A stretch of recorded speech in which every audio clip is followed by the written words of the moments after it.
Scott Garceau joins us with sports now. Is it true that Sparky Anderson said when you want to go have fun, you play the Orioles, and if you're serious about baseball, you play other teams? Now he's paying for it. Well, yeah, good. We got even. You don't pick on the Orioles. You don't pick on them. Like the 90-pound weakling, the Orioles have had plenty of sand kicked in their face this season. But when Sparky Anderson said the Tigers play the Orioles for fun, well, the weakling suddenly became Charles Atlas, and the Tigers' pennant chances were crumbling. John Habian threw a great game tonight. He rained on the Tigers' pennant parade. Strikes out Matt Noakes right here. He retired 10 in a row at one point and went 8 in the third innings of shutout baseball. Yes, Eddie is still an Oriole for another day at least. Base hit right here, and he's still driving in those runs. This drives home Pete Stanisic, RBI number 91. Look at Rip. Does he get after Durwood? Hooks Merrill right here face to face after Cal Jr. got a little. That was a great one, and Rip got an early shower. And then Tom Niedenfuhr returns to the scene of the crime. Remember those 3 homers he gave up in the 9th inning earlier in Detroit? Retired the last 2 as the Orioles get the win. Count them. That's 2 straight for the Orioles, and it's only the 4th time this year that the Tigers have been shut out. Way to go, Birds. Tigers left the door open, but the Blue Jays couldn't slam it tonight. They had trouble with the Brewers up in Toronto. Toronto doesn't lose too often up in Canada, but they got hit tonight. The igniter, Paul Molitor, the 2-run homer here off Mike Flanagan. 6-4 the final. Milwaukee wins, so the Tigers stay 2.5 behind the Blue Jays. Twins in Texas. Twins trying to wrap it up in Texas tonight. A twin win will give them the AL West tonight. Steve Lombardosi wraps this one way back, and just watch that one sail. 3-run homer. Hey, y'all, it's tied at 3 down in Texas, then in the 9th. Lombardosi again singles. Ken Herbeck scores. Twins take a 4-3 lead, so they're just a couple outs away from clinching the West. So here are the scores. Milwaukee beats Toronto. Minnesota leads Texas. It's now 5-3 going into the 9th inning, and New York beat Boston. That final score 9-7.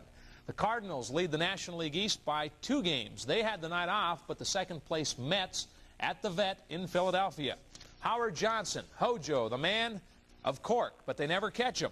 Doubles right here off of the man, Kevin Gross, who's been known to scuff it. He was thrown out earlier for scuffing. 1-0. Cork will beat scuffing every time, apparently. 1-0 Mets. That's all they would need. The Candyman. Look at this grab. John Candelaria was sweet tonight. Look what I found. 1-0. The final is the Mets win that one.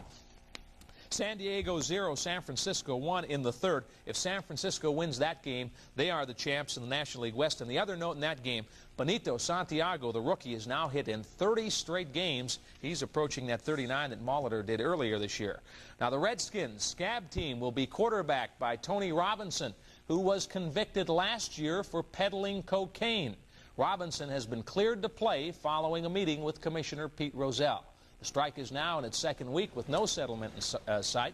Scab football this Sunday, the union saying they'll stay out as long as it takes, and the no-name guys pretending to be the Super Bowl champion New York Giants. Baltimore's Sean Landeta is home, hoping for a settlement and hoping the real Giants are back in the uniforms and soon.